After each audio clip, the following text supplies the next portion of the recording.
In a world of crazy flying and connectivity, every once in a while a little town like Boise gets the gift of travel to a special place. Today, we embark on a journey to one of air cargo's imperial bases on one of the Empire's special aircraft. And as one should hope, I'll be treated like an imperial senator should be. Today, I fly first class on Alaska's Star Wars-themed Boeing 737.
And just like that, our special day begins as we become one of the first passengers heading to ever-popular Anchorage, Alaska. With the salmon glistening and the chocolates listening, Alaska Airlines is serving its inaugural flight today, and I just happened to upgrade myself. Our flight today is AS-1503, a completely full flight operated on registration N538AS, a 14-year-old Boeing 737-800, taking us further than any commercial flight out of Boise has before. And to celebrate, our aircraft features the Star Wars livery and, more importantly, the latest in what Alaska Airlines has to offer in their hard product. Making our way through gate C8A, one of two jet-bridged ground gates at the C concourse, we have already started off on a decent start with a gift bag from the folks at the gate. Beyond that, though, as we make our way closer to the boarding door, we are greeted by a couple friends featured in the hit cinematic universe known as Star Wars. Our seat today is in 3A, a window seat in the first class cabin, which means we get a pretty sick view of the engine for today's 4-hour, 16-minute journey across Canada. With 40 inches of width, 21 inches of pitch, and a nice collection of Inflight reading material including some advertisements and the safety card.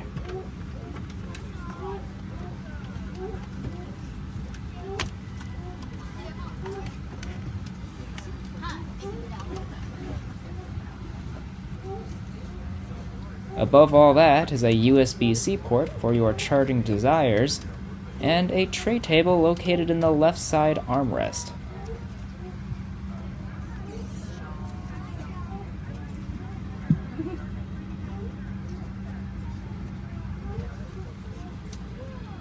The seat also has some seat back and footrest controls and a cup holder, and a small side pocket for anything extra you have. And, if all that wasn't enough, you also get 5 inches of recline and an adjustable headrest, which I so generously performed for you. For a pre-departure beverage, the crew offered a choice of sparkling wine, orange juice, or water. I went with the juice.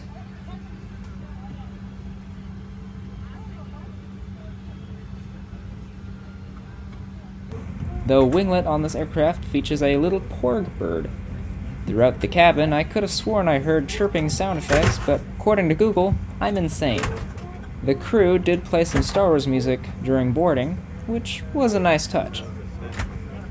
Before we go any further, I'd like to invite you all to like this video and subscribe to the channel. I make flight reviews and travel the world so you don't have to. If you want to support me further, be sure to join the channel membership and be a part of the Legits Club. A special thank you to all those who have already joined and received benefits such as early access, the occasional extra content, a place to share their personal reviews of products I try, and a place to influence what happens here on the channel. If any of that appeals to you, be sure to check it out down below.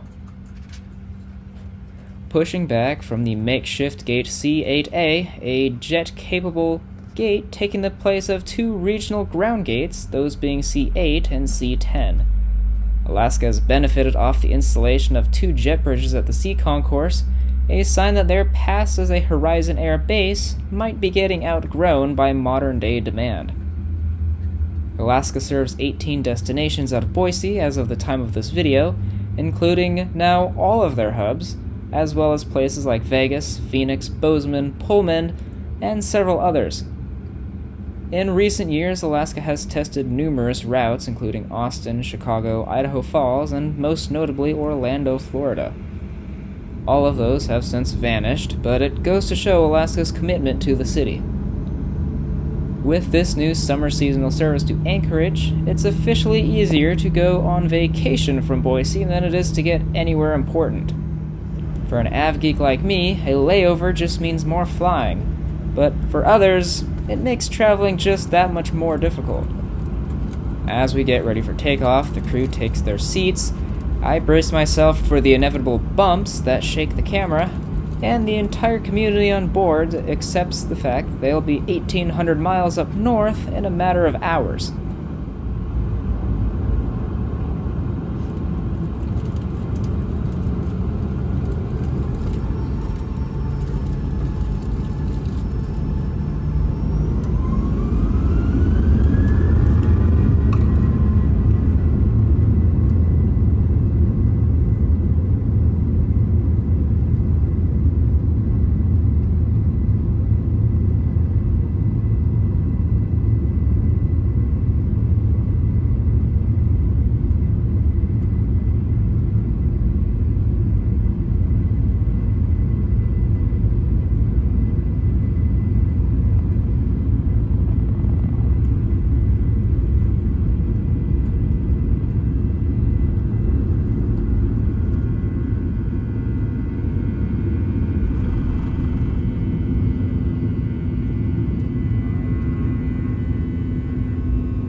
After enjoying the classic engine buzz immediately after takeoff, we fly over the Village at Meridian, the premier mall in, not Boise, but the entire state of Idaho.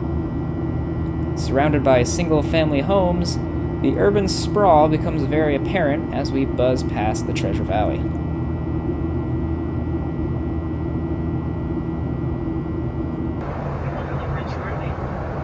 Remember, if we order freshly made meals for your next flight using the Alaska app or your utmost rewards a Visa signature card. Tray tables out and ready, the crew came around with some pre-packaged refreshing towels. I personally prefer hot towels, but this was fine considering it was a domestic flight.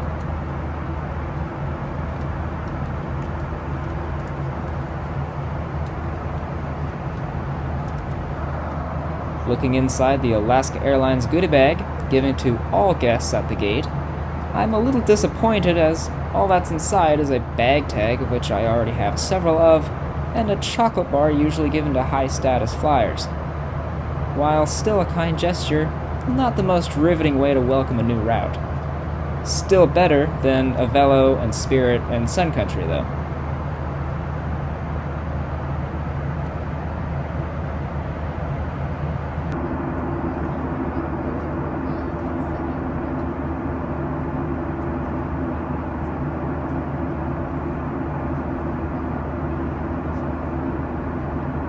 First up for service, a small plate of pretzel twists and almonds, as well as a beverage, that of which I chose ginger ale.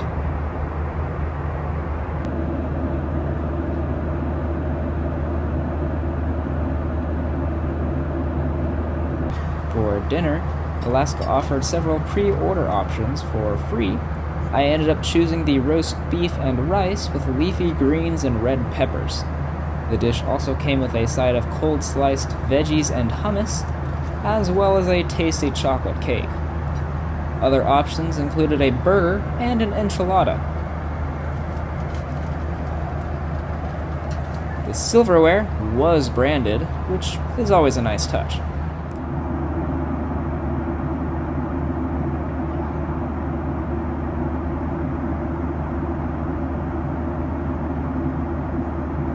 Easily the worst part of this flight was the lavatory. This place was hideous. For a first-class lav, it was extremely cramped, no added amenities, and for a newly retrofitted cabin, not even basic mood lighting. At least it was fairly clean.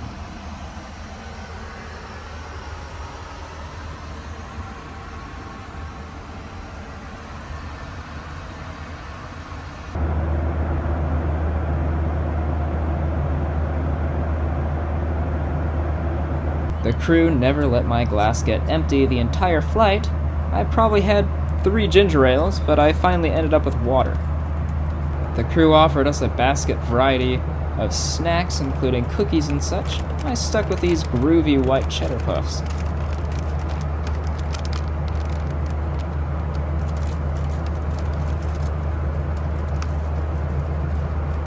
The remainder of the flight was pretty quiet. The crew had wrapped up their service, but continued to refill drinks till we landed. Those of us in the window seats were blessed with some incredible views of water, as well as some mountain peaks just above the clouds. It was at this point I started taking some pictures, and I won't stop until I leave Anchorage. As we begin our descent, the endless views of the Alaska regions came into focus. With this being my first time ever in Alaska, the excitement to touch down doesn't end. On one side of the table, I don't want this flight to end, but on the other side, I want to see what Alaska is all about. And with that, let's talk about today's flight. I paid a total of around $635 for this flight, $330 for my original main cabin economy seat, and an additional $305 for my upgrade into first class. On a regular economy ticket without a credit card, I earned 1,841 miles for the flight. With the upgrade, I received a bonus of 1,381 miles, which totaled 3,222 miles for this one flight. To put that in perspective, my entire round-trip journey booked through United to Europe gave me about 1,700 miles and cost about $750. My flight overall was pretty good. To settle things once and for all, I put together a LegitScore rating for your convenience. The seat was great, super comfortable, and the amenities overall were also great. Unfortunately, that lavatory does fit into this category, and that was pitiful. The entertainment was fine, pretty good streaming options on your own device, but no IFE, and it was $8 to access the Wi-Fi, even in first class. I'll admit, though, the Wi-Fi worked well. The service on the ground felt lacking, the first-class line took forever, and then they questioned me when I asked to print a boarding pass, which felt unnecessary. The gate staff were better, but almost seemed stressed and not super excited it was an inaugural. In flight, though, the crew was great. I will disclose that we gave all the employees we interacted with post-security and those working the flight goodie bags, but I did observe how they served surrounding guests. In terms of value, I would argue this was a great deal. A flight scheduled as 4.5 hours in first class for a bit over $600 is still a little pricey for my taste, but for the occasion, I had no issue paying it. For this, a 10 out of 10. And lastly, cleanliness. The seat and cabin were practically spotless, but the lavatory felt dingy and sad. Overall, a 9 out of 10, as there was nothing serious wrong. The final rating for this flight and product, an 82%. There were definitely times I did not feel like I was flying in first class, and when you pay the extra money for it, you expect better.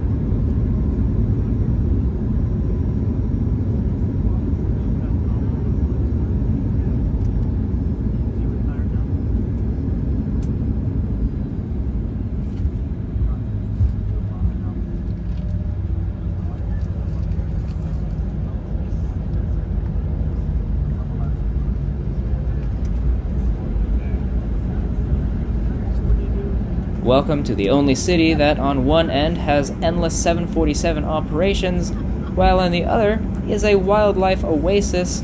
It's Anchorage, Alaska. My flight and experience today was wonderful. I really enjoyed flying a special livery on the first flight from Boise to Anchorage, and I really hope this route succeeds.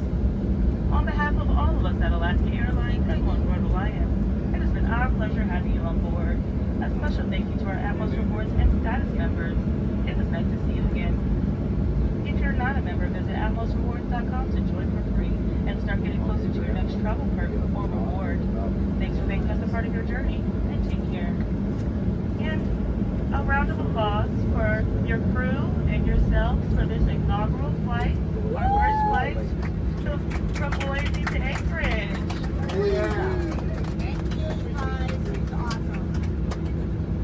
In terms of all of you, I really hope you enjoyed this video. Have you tried Alaska's first class product? And was it better or worse than what you just saw? Let me know in the comments. Be sure to like and subscribe to the channel, and follow my Instagram at legitimate_aviation. Be sure to tune in next time when I fly Delta's A220 from Salt Lake City to Boise. Until then, thanks for watching.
Back around here, Noel.